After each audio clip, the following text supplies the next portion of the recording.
This topic has been in the news a lot lately, and I thought that it was something that I talked about on the podcast before, so much so that I dug so deep for it, but I don't think it actually is. So today we're going to talk about it. We're going to talk on my views on what I think are biblical views about the abortion issue, and we're going to talk about it from a twofold stance. So, from my views on the issue itself of pro-life, pro-choice, and then also from a stance of having a lot of compassion. And so we'll dive into both of those today. Hello, my name is Megan, and welcome back to the She Lives Purposely podcast. I am so thankful that you're here. I'm so ready for this episode. This is something, honestly, I had something completely different planned for today, for today's topic, and that's going to be a topic that we're going to talk about in the next couple of weeks.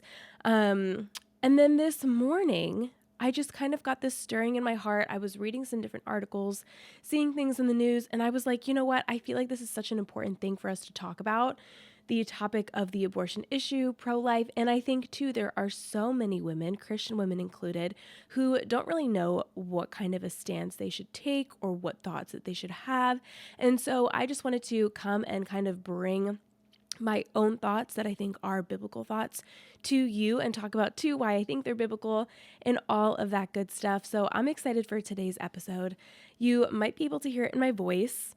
I was sick in the last two episodes, and you could definitely hear that. I got 100% better, and then literally yesterday I started feeling sick again. So I'm just congested, and I am so sorry for anything that sounds kind of off in the audio. But got sick again. I don't really know. At first I was like, maybe it's just allergies, but I think I got a cold again. So anywho, we had such a busy couple of weeks. Last week we were away in Florida and then Virginia, all in the span of 7 days. We got to visit my grandmother, which was so sweet. My Grammy Donnie presented at a work conference, and then he also led worship for a worship night the day before a wedding. We saw our sweet friends get married. We got to hang out with friends. It was just such a sweet time. So busy, but all good things. Also, I realized that I didn't announce this last week. I think because I was sick and had pre-recorded the episode, something got messed up, but I did reach out to the giveaway winner. So the podcast review giveaway winner has been chosen. Congratulations to Margaret. We have been chatting, and I'm so excited to send you your giveaway goodies. And just thank you so much to everyone who entered the giveaway and for all of your sweet words. The winner was chosen at completely random. It wasn't based on like what the review was or anything like that. It was totally random. But I do want to read Margaret's review because I feel like it's just so powerful and sweet to hear. So I want to read it with you here. Okay, so she said, Meg, I learned about your podcast on Instagram from people sharing it. I just want to let you know how grateful I am that God led me to you. I look forward to hearing your podcast all the time and even replaying old ones. It is truly inspiring and motivating to live life with God. Thanks to you, I learned so much about my life with Christ. I thank you so much for always sharing amazing words with the world. My life has simply become better, allowing Him to guide me, and it's been such an amazing journey. Preach the word, girl. Amazing podcast. Keep up the good work. So I just thought that was so sweet, and it speaks also so much to how powerful it is when we are sharing encouragement, whether it's on social media, via text, whatever that looks like, via email, I don't know, but how much it actually impacts other women. And here she literally says that it has inspired her and motivated her to live life with God. Like, that is the impact that we have when we're sharing things that we love. Maybe it's this podcast, episodes from this podcast. Maybe it's other podcasts that you love too, other posts on social media, posts from She Lives Purposely on social media, whatever it is. But like, you sharing those things makes a direct impact in the life of somebody else. It's not frivolous. It's not, like without meaning, or it's just going to be up there even on your story for 24 hours, whatever it is. It actually has impact. And we see that in this review, which is so cool. I have not been able to go through all the reviews yet. I've been going through some of them, and I just am so thankful and humbled and encouraged that you are so encouraged by this space, by the podcast. It seriously means the world that you left a review. And I'm just so thankful that the Lord has brought us together in this space and that He's using this podcast to be an encouragement. So thank you. If you left a review and you submitted it via email or DM, I plan to reach out to every single one of you and thank you personally. Seriously, I appreciate it so much. And if you didn't enter the giveaway, but you want to leave a review, that is the best way that you can love on the podcast. So be sure to leave a review on Apple, rate it on Spotify, subscribe on YouTube, and two, as we saw from this review, share it with a friend. Okay, so like I said, this is a twofold kind of episode on the topic of abortion and the abortion issue. And the first thing that I want to talk about is just directly my stance on this issue. It's just been something that's been up in the news a lot, especially over the past couple of years, but lately just different things going on politically. And so I wanted to talk about what my stance is on it again, because I think one, maybe you know your stance and you want to be encouraged and empowered in it to know somebody else thinks this way too. And it just is kind of encouraging to know that other people think the way that you do. Or maybe you don't know what your stance is on this issue. You don't know what you should think, and you just kind of want insight from somebody else or what they think and their opinions, their thoughts. And so that is what I am going to be sharing here with you today. Okay, so summed up, I am firmly pro-life, and I want to dive into my reasons why with you, and why I think it's actually a biblical stance too. I have some verses here that I want to share with you, and this is actually I pulled these from a post that I had done back when Roe v. Wade was overturned by the Supreme Court about 2 years ago now. Or I guess almost 2 years ago, not quite. But two, I think just prefacing is I think that we see all throughout Scripture that the Lord values the unborn life.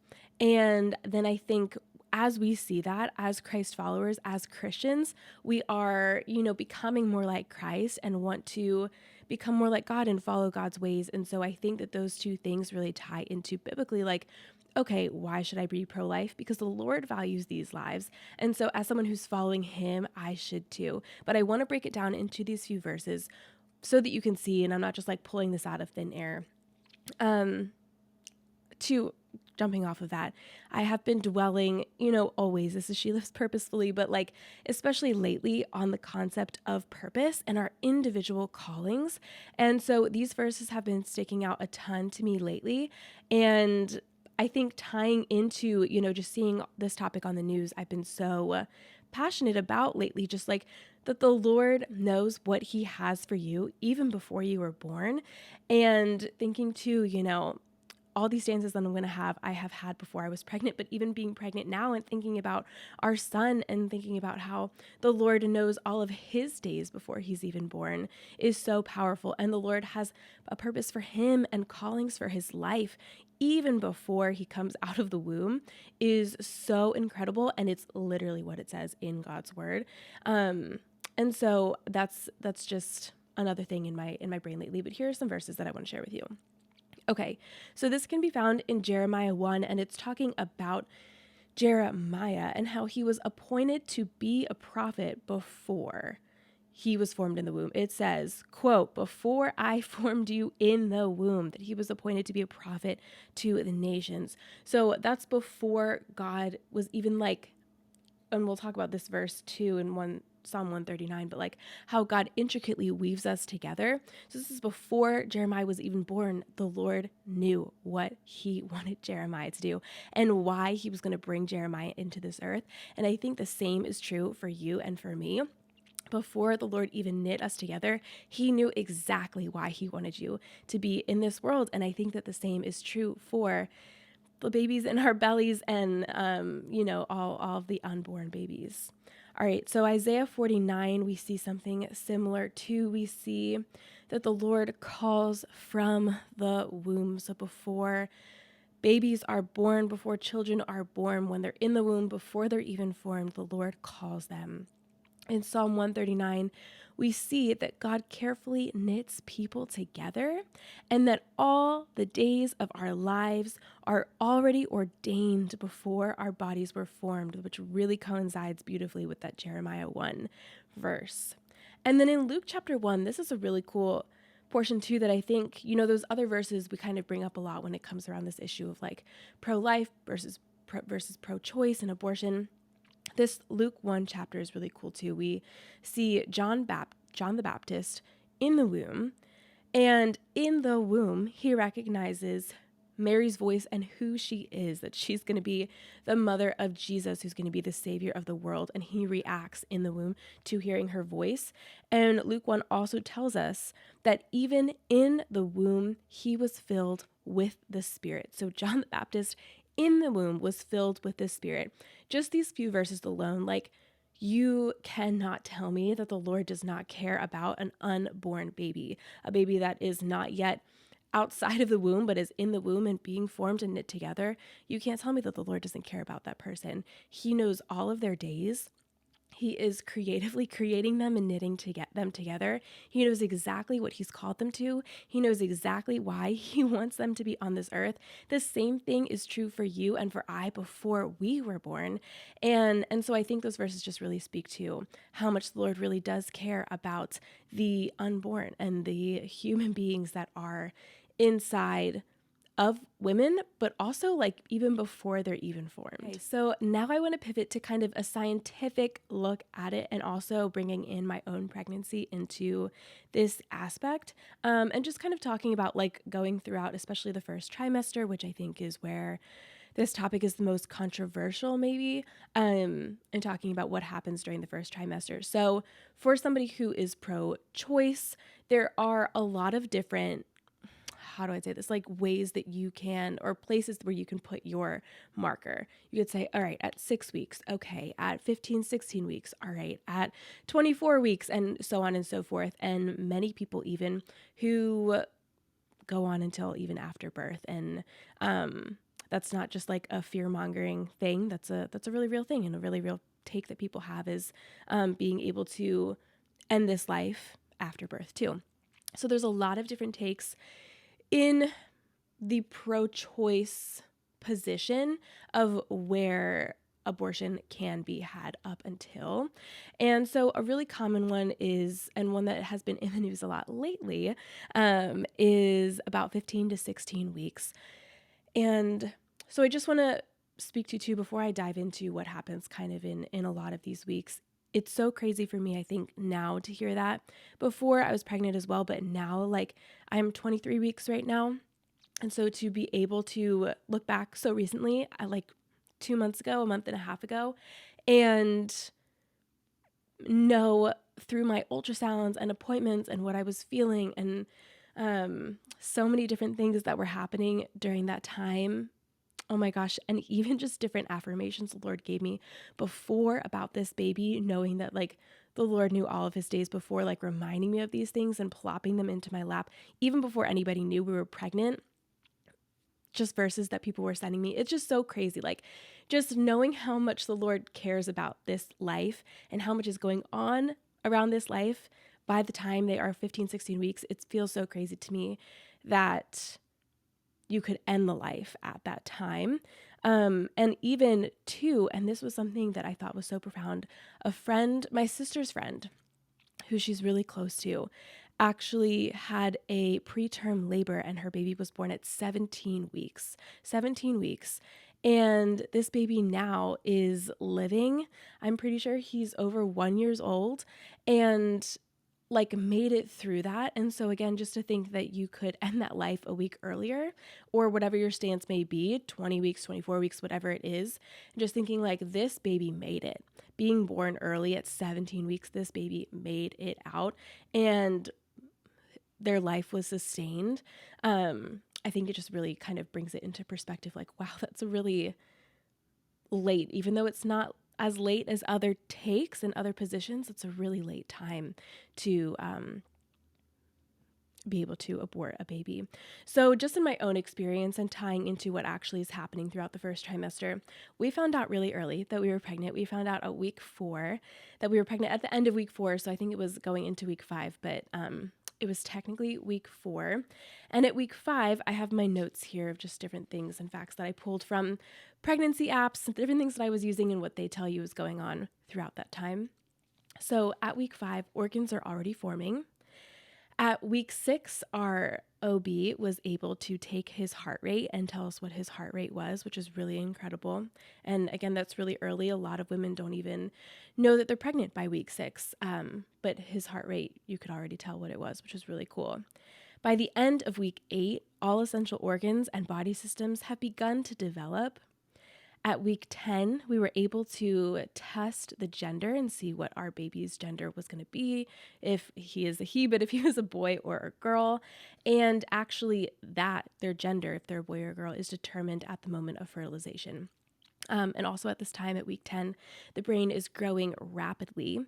At week 11, we had an ultrasound and our baby was responding to touch of the ultrasound tech. And we saw our baby kicking and moving, and I have a really hot take here. So technically at as early as 15 weeks, your baby responds to sound, but we saw the coolest thing in the ultrasound where, and I shared this too on our pregnancy announcement podcast or video, where our little baby boy 100% responded to the sound of my husband's voice. It was like so clear, so direct. It was wild. So technically, 15 weeks, but I'm gonna make that claim of 11 weeks right there. All right, at 12 weeks, their digestive system starts working and they're already making white blood cells to fight germs later on. And as of 2022, new studies show that some babies can experience pain as early as 12 weeks as well.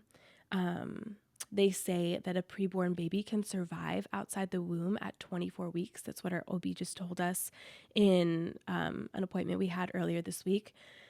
And so that's kind of some of the things in the timeline in the more first half of, even going into a little bit of the second half, that 24-week mark of pregnancy and all that is happening and all that is developing in this baby.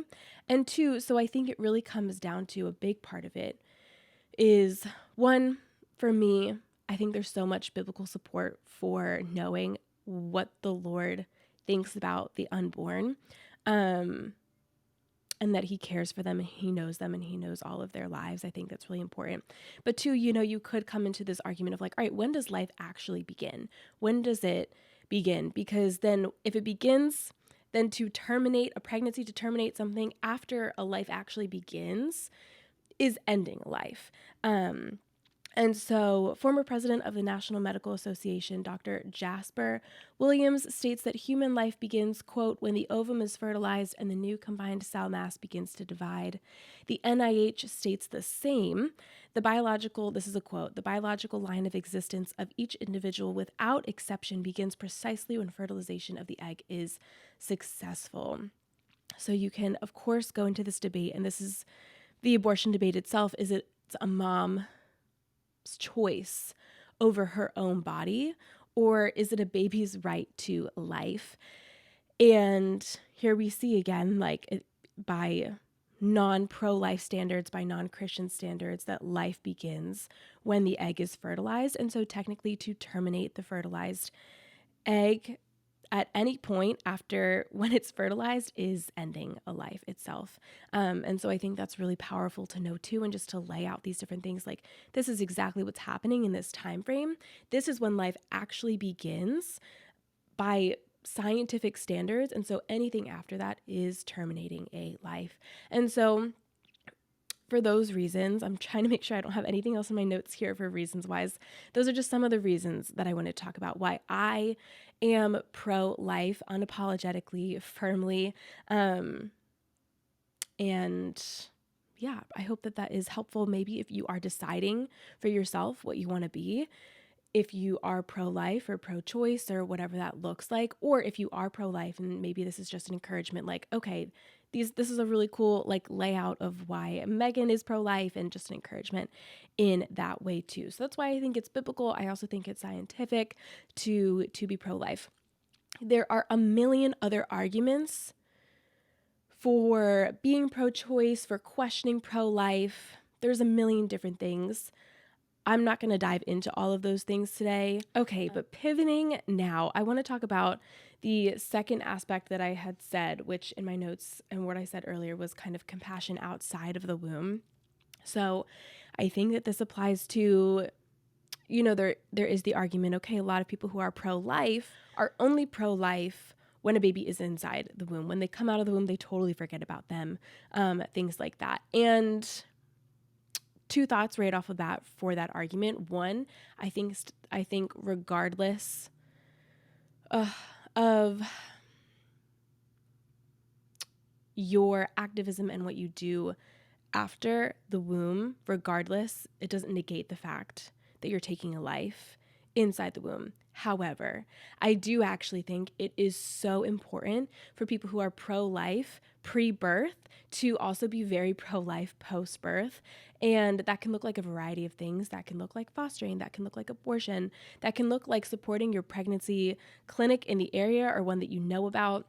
That can look like supporting women who are going to choose life and are scared to, and walking alongside them or supporting or donating or whatever that is. There's a variety of ways that we can do that as people who are pro-life, and especially Christians who are called to really care for one another. So jumping off of that, I do just want to say too that there is with that argument in mind, there's actually a huge number of resources, oftentimes driven by people who are pro-life and even Christian. And not that all Christians are pro-life, but just many times they are. And so kind of putting that right now in a group together, a lot of times it's Christian-led or pro-life led, but there are a ton of resources for having compassion and being pro-life outside of the womb as well. And a lot of people, put their time and their money and their effort where their mouth is. And I think that's really important to do, number one. And I'm really thankful that it actually is happening a lot. So there are actually, I was looking down here at this stat here. There are over 2,700 pregnancy resource centers, many that offer, I'm going to list some of the things: free lab pregnancy tests, counseling, mentorship, all this free, material assistance like diapers, baby formula, equipment, clothing, ultrasounds. And they provide all of this no matter what you decide to do. And they even provide, some of them, post-abortion recovery with counselors. So people who made the decision to have an abortion and maybe they regret it, they're feeling sad, depressed. That's something that is really common with getting an abortion. It doesn't happen to everybody. I'm not trying to put a huge, sticker label on that everybody who has that experiences those feelings afterwards, but it is very common. And so a lot of these pregnancy centers actually provide counseling post making that decision. So I think it's so beautiful because they really are just like freely pouring out, not just to spare this human life, but also on top of that to support the mother in that journey. They have pregnancy classes, they have parenting classes, that's the word I'm looking for, to help this mother along the way. And again, all of those really practical resources and materials too: equipment, clothing, diapers, things like that. There are a couple of pregnancy centers that I know firsthand who do incredible work. I am going to make a mental note to link them in the show notes too. I actually spoke at an event over a year ago now, and it was run by a resource center for women. And the stories too that they were just telling of how they had supported so many women who had walked through their doors and supported them.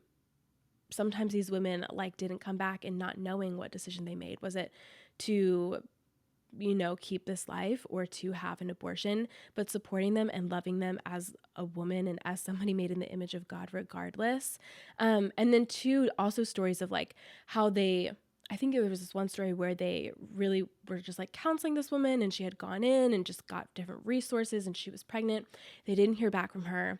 And then I think she was basically about to have the baby, and she reached out and she was like, I am keeping the baby. I'm so scared. I don't have anything. And they just flooded her with resources. They made sure that people were with her during that process of actually having birth, giving her resources and practical equipment for the baby, like after this birth, supporting her as a mother too. And I just think that's so beautiful and so important for us to be doing, and supporting the people who are doing that as well. And when it comes to this idea that people who are pro-life aren't putting their money, time, effort, all of those things where their mouth is after the baby is born.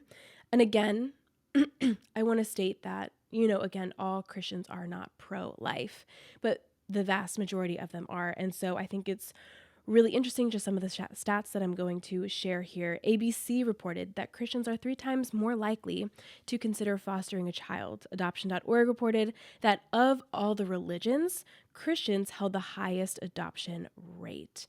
Again, not all Christians are pro-life, but it is interesting to see that of a group where a lot of people are pro-life, like this group is actually doing so much compared to other groups. So I think that's really important to note too. And instead of maybe just, I think it can be so easy to see something on Instagram, on Facebook, on TikTok, whatever, and it's like, yeah, like people who are pro-life don't care about outside the womb. They only care about the preborn and yada yada, like to actually go into the stats and the data and different things like that too. And go and check out like the different resources that there are available, like these pregnancy center resources that actually, after Roe v. Wade was overturned, were in huge droves. It was all over the news, reported that a lot of people who were pro-choice or pro-abortion were like destroying these pregnancy resources that are trying to provide resources for women, again, no matter what they do. Again, encouraging, of course, to go through and like with the pregnancy and choose life. But as we talked about and as we read, so many of these resources, they give to them no matter what they decide. And a lot of these centers were destroyed, not by people who were pro-life, but by people who were pro-choice. And I think and again, I feel like I have to give so many caveats, but like, that's not to say that if you're pro-choice, you want pregnancy centers to be wrecked or destroyed. Like there's so many people who think that they're a great resource, no matter where you side on this issue. But I just think it's really interesting to note, in wanting to help women, we're tearing down resources for them. Yeah, I think that's an interesting thing, an important thing to know. And it's important to know what's going on around in your own community, how you can help women too, and children as well as the unborn. So those are kind of my thoughts there. And the last thing I do want to say, and I think this is so important to say, because this is such a contentious issue, and it is so emotionally, mentally, morally, like a passionate issue where we can get really riled up. And I think in a lot of cases we should be really riled up, but in that process we can completely forget about grace and compassion. And so I do want to speak to that as well. 1/4 of women will have had an abortion by the age of 45 years old. And so I don't want to assume that everybody listening here agrees with what I'm saying. And I don't want to assume either that everybody listening here maybe has not chosen abortion. I am sure that there are a number of women who are listening who did choose to have an abortion. And I know that a number of women who do choose that either, like we talked about, feel sadness, depression, regret. A lot of women don't also. But I think it's so important keeping that in mind. And in fact, I know somebody personally, and just talking about her story, who she did choose to have an abortion. And later on, she had kids later on. She just wasn't ready at the time at earlier on. And that's the decision that she made. And she was filled with regret later on. And that's so heartbreaking, just the shame and the pain that can come along with that decision. But later on, I think it was how she told it was one of her children were sick, and she felt like the Lord was going to take this child from her because she had ended a life previously by having an abortion. And that was just something she was wrestling with, and how she kind of felt like the Lord was going to have justice, quote unquote, or vengeance in that way, and kind of treat her in that way because of a choice that she had made previously. And she was talking about how she remembers so vividly the Lord really speaking to her about how that was not his heart at all, and how he had forgiven her and redeemed her. And the Lord just doesn't work like that. He's not, taking away her child because she previously had an abortion. The Lord loved her so much. And if you are somebody who is listening, or you are listening and you know somebody who has had an abortion, who has made a really tough decision for whatever reason it may be, the Lord loves you so, so, so much. He is so passionate about you. He cares for you deeply. He knew all of your days before you were born. He knew everything that you would do, everything that you would not do. And he has given his everything for you. And maybe you're a Christian, maybe you're not. And I think in both regards, it's so important to know that the Lord loves you so much. He has forgiveness for you. If you're a Christian, that forgiveness is yours. If you're not, that's something you can accept freely. He has grace for you. He has mercy for you. He redeems and he restores, and he loves you so much. And I think that oftentimes we can put on ourselves this extra shame and burden that honestly even the devil puts on us. He loves to shower us with shame over decisions that we've made. But the Lord doesn't have that for us. The Lord wants us to know that he is for us and not against us. The Lord wants us to know that he loves us so much and that he forgives, and that he knows all things. He knows every aspect of who we are, why we make every decision we do. He knows us better than we know ourselves, and he loves us. He loves you. And I think, if you haven't had an abortion, I just think it's so important to have that mindset for women, compassion for women, women who have an unexpected pregnancy, women who have chosen abortion, to have compassion for them, knowing that it can be a really scary thing. It's a really hard decision to make. It's a really tough call. And that doesn't negate everything that I said before, my stance on this issue, but it's so important to know that compassion is also just such a must, and grace is such a must, and forgiveness is such a must. And knowing that the Lord loves us, all of us, is such a must. Whew. So that was like longer and bigger and maybe even heavier, but so important. But yeah, all of those things more than I was expecting to share all right now. I hope that this was an encouragement for you. That's everything that I'm going to share today. Again, there's so many other things that we could dive into and talk about. But that's everything that I'm going to share today. And again, I hope that maybe if you don't know what your stance is, I hope this was an encouraging episode for you. If you do know what your stance is, I hope this was an encouraging episode for you. And I'm just so thankful to you for listening, for being here. There is no Dear Meg today. So friend, thank you for being here. Thank you for listening. Be sure to share, to leave a review, to subscribe, all the things. I'm so thankful for you. Friend, live purposefully, live for Jesus, and have a fantastic rest of your day.